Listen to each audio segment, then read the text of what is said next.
नमस्कार दोस्तों। अब हम समझेंगे इसमें अव्यय। ठीक है, क्या समझना है हमें? अव्यय। तो अव्यय किसे कहते हैं? अव्यय की परिभाषा, उदाहरण, प्रकार। ठीक है, तो कैसा अव्यय की परिभाषा, प्रकार और उदाहरण सहित। ठीक है, तो पहले समझेंगे अव्यय की परिभाषा। ठीक है, जिन शब्दों में लिंग, वचन, पुरुष, कारक इत्यादि के कारण कोई परिवर्तन नहीं होता उन्हें अव्यय कहते हैं। किसे कहते हैं? जिन शब्दों में लिंग, वचन, पुरुष, कारक इत्यादि के कारण कोई परिवर्तन नहीं होता उन्हें अव्यय कहते हैं। ठीक है, अव्यय कहते हैं। अव्यय की भेद 4 प्रकार की होती हैं। अव्यय, पहले तो अव्यय की परिभाषा याद होनी चाहिए कि जिन शब्दों में लिंग, वचन, पुरुष, कारक इत्यादि, कौन कौन से? लिंग, वचन, पुरुष, कारक इत्यादि। लिंग आपको पता ही होंगे, वचन भी आपको पता ही होंगे, पुरुष भी पता है आपको, कारक भी पता है आपको। यदि नहीं है तो आप मेरे आगे की वीडियो देख सकते हैं और पीछे की वीडियो में कुछ दिए गए हैं लिंग वगैरह। ठीक है, तो इसके बाद हम समझेंगे लिंग, वचन, कारक आदि के कारण कोई परिवर्तन नहीं होता इन्हें अव्यय कहते हैं। ठीक है, अव्यय पढ़ना बहुत मज़ेदार है। ठीक है, और इससे आपको बहुत सा मतलब जहाँ जो आप किताब वगैरह पढ़ते हैं उसमें बहुत सहूलियत होगी, कहाँ किस शब्द का उपयोग करना। ठीक है, तो अव्यय की भी 4 प्रकार की होती हैं अव्यय। नंबर 1, क्रिया विशेषण अव्यय। ठीक है, तो ये क्रिया विशेषण, जहाँ क्रिया की विशेषता बतलाने वाले शब्द को क्रिया विशेषण कहते हैं। ठीक है, किसे कहते हैं? किसे कहते हैं? क्रिया की विशेषता बतलाने वाले शब्दों को क्रिया विशेषण कहते हैं। ठीक है, क्रिया की विशेषता बतलाने वाले शब्दों को क्रिया विशेषण कहते हैं। जैसे राम अब खाना खा रहा है, यहाँ पर अब क्या है? क्रिया विशेषण है। ठीक है, सीता अब आ रही है या सीता अब आ रही हो, यहाँ पर आना क्रिया की विशेषता है। ठीक है, यहाँ पर खाना क्रिया की विशेषता है, अब यहाँ पर क्या है? क्रिया विशेषण है। ठीक है, इसके बाद में उसी से रिलेटेड कुछ और है। जैसे क्रिया विशेषण में जो होते हैं यहाँ, वहाँ, अब, अभी, ऐसे, वैसे, बहुत, बड़ा, क्यों, क्या आदि, मतलब ये सभी क्रिया विशेषण के अंतर्गत आते हैं। ठीक है, तो क्या क्या आती हैं? ये तो नॉर्मल सी बात है, याद रखने की ज़रूरत ही नहीं है। यहाँ, वहाँ, अब, अभी, ऐसे, वैसे, बहुत, बड़ा, क्यों, क्या आदि। ठीक है, इसके बाद में आता है क्या? क्रिया विशेषण के भेद। अब क्या होता है कि क्रिया विशेषण के भी भेद होते हैं। कितने? वो होते हैं 4। कौन कौन से? स्थानवाचक, नंबर 1 स्थानवाचक, नंबर 2 कालवाचक, नंबर 3 रीतिवाचक, नंबर 4 परिमाणवाचक। ठीक है, तो अब हमें चारों ये याद रखने हैं। ठीक है, तो देखते हैं हम पहले नंबर 1 स्थानवाचक। ठीक है, इसके बाद में ये रहे स्थानवाचक, कालवाचक, रीतिवाचक, परिमाणवाचक। ठीक है, इसमें हम पहला देखेंगे स्थानवाचक। तो स्थानवाचक क्रिया विशेषण क्या है? जो शब्द क्रिया के स्थान एवं स्थिति की दशा का बोध कराते हैं। मतलब जो वे शब्द या जो शब्द क्रिया के, जो क्रिया है उसके स्थान की स्थिति, मतलब किस स्थिति में, दशा, दशा मतलब स्थिति होती, का बोध कराते हैं, मतलब हमें बताते हैं, उसे स्थानवाचक क्रिया विशेषण कहते हैं। देखिए, स्थानवाचक क्रिया विशेषण की परिभाषा उसी टॉपिक पर डिपेंड है। बस थोड़ा सा दिमाग लगाना है। ठीक है, जो शब्द क्रिया के स्थान पर, ठीक है सॉरी, जो शब्द क्रिया के स्थान की स्थिति एवं दशा का बोध कराते हैं उसे स्थानवाचक क्रिया विशेषण कहते हैं। जैसे यहाँ पर, ठीक है, यहाँ, वहाँ, यही, वही, बाहर, भीतर, इधर, उधर, आपस, पास, दूर, दाएं, बाएं, आगे, पीछे, ये क्या बता रहे हैं? ये सभी स्थिति बताते हैं कि यहाँ पर, अपन कहते हैं ना, यहाँ पर देखिए ना, वहाँ पर देखिए ना, बाहर देखिए ना, भीतर देखिए ना, इधर देखिए ना, उधर देखिए ना, आस पास, ये स्थितियाँ बता रहे हैं, ऊपर नीचे की तरफ आदि। ठीक है, ऐसी ये क्या है, स्थितियाँ बता रहे हैं। ठीक है, तो आप वीडियो पोस्ट करके नोट्स तैयार करते जाना साथ में। ठीक है, तो आपको बाद में मदद देंगे पढ़ने में, एक ही बार में याद होगा। तो कुछ की और तो कुछ और उदाहरण समझते हैं एक दो हम। यहाँ, वह यहाँ रहता है। कहाँ रहता है? यहाँ रहता है। ये कोई दूसरे को इशारा कर रहा है कि वह यहाँ रहता है। तो क्या बता रहा है? स्थान की स्थिति का बोध करा रहा है। वो किस चीज़ का? स्थिति का, मतलब यहाँ पर रहता है। सड़क के दाएं चलो, मतलब वो क्या कह रहा है? सड़क के दाएं चलो आप। ठीक है, उसने अपने हिसाब से बताया कि आप सड़क के दाएं चलो, तो सामने वाले की साइड कौन सा हुआ? बाएं हुआ। ठीक है, तो वो कह रहा है कि आप सड़क के दाएं चलो। ठीक है, या कुछ काम वगैरह होगा जिससे भी वो उस कंडीशन में बता ला रहा है कि वह आप सड़क के दाएं चलिए। तो क्या बता रहा है? स्थान की दिशा बता रहा है, सॉरी, स्थान की क्या बता रहा है? दिशा बता रहा है। ठीक है, इसके बाद में आता है क्या? कालवाचक क्रिया विशेषण। तो हम समझेंगे कालवाचक क्रिया विशेषण। काल का क्या अर्थ होता है? समय। कहते हैं ना कि आपका समय काल ठीक नहीं चल रहा। ठीक है, तो काल का अर्थ होता है समय। तो कालवाचक क्रिया विशेषण, इसकी जो डेफिनेशन है वो भी इसी टॉपिक पर डिपेंड है। ठीक है, तो कालवाचक क्रिया विशेषण जो शब्द क्रिया की समय अवधि का बोध कराएं। जो शब्द क्रिया की समय अवधि, समय एक निश्चित समय, अनिश्चित समय भी हो सकता है, समय अवधि का बोध कर रहा है, उसे स्थानवाचक क्रिया विशेषण कहते हैं। ठीक है, तो एक ही बार में याद करना है, जो शब्द क्रिया की समय अवधि का बोध कराए। जो शब्द क्रिया की समय अवधि का बोध कराए उसे स्थानवाचक क्रिया विशेषण कहते हैं। जैसे आजकल, आजकल, जब तब, अभी अभी, सुबह शाम, सदैव, प्रतिदिन, रोज, ये सभी क्या आदि, ये सभी क्या बता रहे हैं? ये समय बता रहे हैं आपको। ठीक है, आजकल में तुम कहने, अरे यार तुम आजकल ठीक से बात नहीं करे तो, जब तक तुम कैसे बोलत हो। तो कभी कभी, अरे भैया, अभी कभी, ठीक है, सॉरी, कहना अभी तो तुम ऐसे थे, फिर कभी कैसे मिलोगे पता नहीं, सुबह शाम, आजकल सुबह शाम तुम्हारे दर्शन ही नहीं होते, तुम कहाँ रहते हो? सदैव, सदैव के लिए कैसे बोल सकते हैं? तुम सदैव व्यस्त रहते हो, तुम सदैव व्यस्त रहते हो। ठीक है, इसका प्रतिदिन, तुम प्रतिदिन घूमने जाते हो, रोज, अरे आप तो रोजाना मिलते हैं आदि। ठीक है, ये क्या हो गया? इसके कुछ उदाहरण हो गए। जैसे भगत अभी जिंदा है। ठीक है, मतलब वो अभी जिंदा है। धोनी आजकल ठीक खेलते हैं। ठीक है, धोनी आजकल ठीक खेलते हैं। मोदी जी प्रतिदिन योगा करते हैं। ठीक है, ये हो गए इसके उदाहरण। इसके बाद में आया रीतिवाचक क्रिया विशेषण। वीडियो थोड़ा बड़ा जाएगा, लेकिन एक ही वीडियो में पूरे अवयव आपको पूरा देखना है और अवयव समझने हैं। ठीक है, तो नंबर 3 पर हम देखेंगे रीतिवाचक क्रिया विशेषण। तो रीतिवाचक क्रिया विशेषण किससे कहते हैं? आप तो जानते ही हैं कि रीति किससे कहते हैं। जिन शब्द से क्रिया के प्रकार निश्चित, अनिश्चित, स्वीकार या तिरस्कार, मतलब ठुकराया जाए। क्या कहते हैं?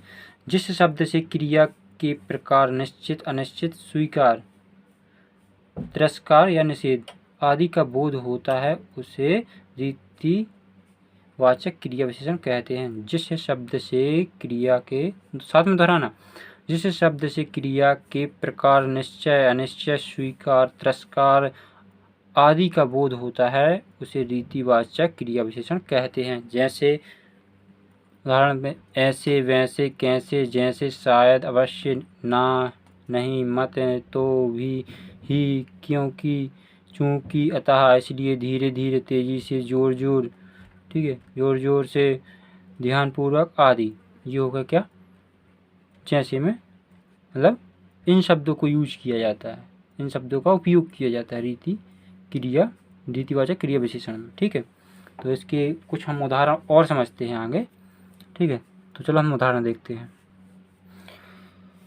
उदाहरण में वह कैसे लिखता है, मतलब वह कैसे लिखता है। वह शायद जाए, ठीक है, क्या वह शायद जाए, इसमें जाए क्या है, रीतिवाचक। मैं नहीं खेलूँगा, मैं नहीं खेलूँगा, इसमें नहीं क्या है, रीतिवाचक। इसके बाद हम समझेंगे परिणाम वाचक क्रिया विशेषण, ठीक है। तो नंबर 4 पे आए हम परिणाम क्रिया, एक मिनट हटे यार तुम, परिणाम वाचक क्रिया विशेषण, ठीक है। तो हम समझना परिणाम वाचक क्रिया विशेषण, जिस शब्द से क्रिया की न्यूनतम अधिकतम तुलना, न्यूनतम समझते हो आप, कम अधिक मतलब ज़्यादा, तुलना मतलब तुलना किसी भी चीज़ से तुलना करना, मात्रा मतलब आप समझते हो ज़्यादा भी हो सकती है, कम भी हो सकती है, आदि का बोध होता है, उसे परिमाणवाचक क्रिया विशेषण कहते हैं। परिमाण कब होता है, तोलना, नाप तोल करना, उसकी मतलब कैपेसिटी बताना, ठीक है, ये होता है, ठीक है। परिणाम,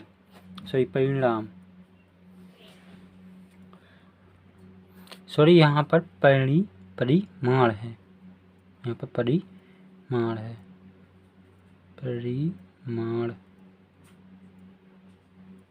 ठीक है, परिमाण है यहाँ पर, तभी तो मैं बार बार ऐसे करवाता है यहाँ पर फुल्ले में। तो अब हमें समझना है परिमाणवाचक क्रिया विशेषण, जिस शब्द से क्रिया की न्यूनतम अधिकतम तुलना, मात्रा आदि का बोध होता है, उसे परिमाणवाचक क्रिया विशेषण कहते हैं। तो आप समझ ही रहे हो कि परिमाण का अर्थ, ठीक है। जिस शब्द से क्रिया की न्यूनतम, आप यदि मेरे साथ में ही दोहराएं तो तुरंत के तुरंत आपको याद हो सकता है, ठीक है। तो आपको इतना तो याद हो सकता है कि आप एक बार देख कर इसको लिख सकते हैं, ठीक है। तो न्यूनतम मतलब कम, अधिकतम मतलब अधिक है, तुलना मतलब तुलना आप समझ ही रहे होंगे, कैपेसिटी या उससे मतलब एक दूसरे के बीच में तुलना करते हैं ना जो हम, वो। या मात्रा मतलब गिनती में भी हो सकती है, आदि का बोध हो, उसे परिमाणवाचक क्रिया विशेषण कहते हैं। जैसे इतना, अरे तुमने इतना ज़्यादा दे दिया, उतना, अरे तुमने उतना दे दिया जितना, अरे जितना उचित हो उतना दो ना, ठीक है। कितना, थोड़ा, बहुत, कम, खूब, अधिक, अति, अत्यंत, या इसके बाद में क्या बोलते हैं, अतिशप, ये कोई और अलग से शब्द है, केवल, अतिशप, केवल, बस, काफ़ी, ये थोड़ी इसको हटा दूँ तो हमें केवल मतलब बस मुझे केवल इतना सा दो, कहते ना, बस, काफ़ी, जरा, थोड़ा थोड़ा, तिल, बारी बारी से, क्रम, एक एक करके, ठीक है, एक एक कर, ये आदि, ये हो गए क्या, परिमाण वाचक। मतलब इनका उपयोग अपन कोई भी चीज़ लेने देने में करते हैं, तो इन्हीं का उपयोग करते हैं सबसे ज़्यादा, ठीक है। तो ये तो भूलने वाली बात हुई नहीं। तो चलो इसके 2 उदाहरण और समझते हैं। जैसे डाली थोड़ा खाती है, मतलब डाली क्या करती है, जो डॉली है थोड़ा खाती है, राधा बहुत पढ़ती है, श्याम कितना खेलता है। इसमें क्या है, थोड़ा, बहुत और कितना, ये क्या हो गए, परिमाणवाचक, ठीक है। इसके बाद में दूसरा नंबर आया क्या, संबंध बोधक, ठीक है। इसके बाद हमें क्या समझना है, संबंध बोधक। ये तो फर्स्ट था जो, उसके चारों हो गए, ठीक है, ये क्रिया विशेषण के चारों थे। अभी ये संबंध बोधक है, इसके छोटे छोटे, ठीक है। इसे अब ज़्यादा समय नहीं लगेगा। संबंध बोधक, जो अवयव संज्ञा या सर्वनाम के बाद आकर वाक्य के दूसरे शब्द के साथ संबंध बताएं, उसे संबंध बोधक कहते हैं। किसे कहते हैं, जो अवयव संज्ञा या सर्वनाम के बाद, मतलब जो संज्ञा या सर्वनाम है उसके बाद आकर, ठीक है,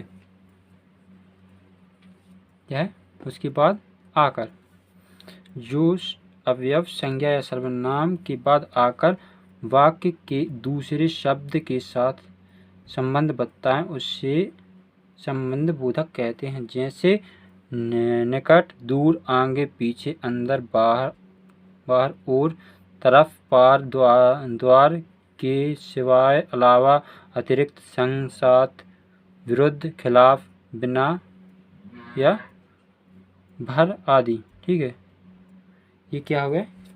मर आदि। ये क्या हो गए? सब संबंधवाचक हो गए। ठीक है, संबंध बोधक। ठीक है, तो इसके बाद में हम इसके कुछ और उदाहरण देखते हैं, एक दो और देखते हैं।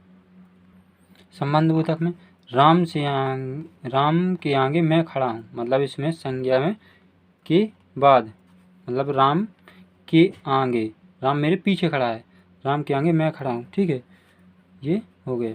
मेरे आगे राम खड़े हैं, मतलब ये सर्वनाम के बाद है। ठीक है, इसके बाद में हम देखेंगे समुच्चय बोधक। ठीक है, क्या देखेंगे? समुच्चय बोधक। समुच्चय बोधक में समझेंगे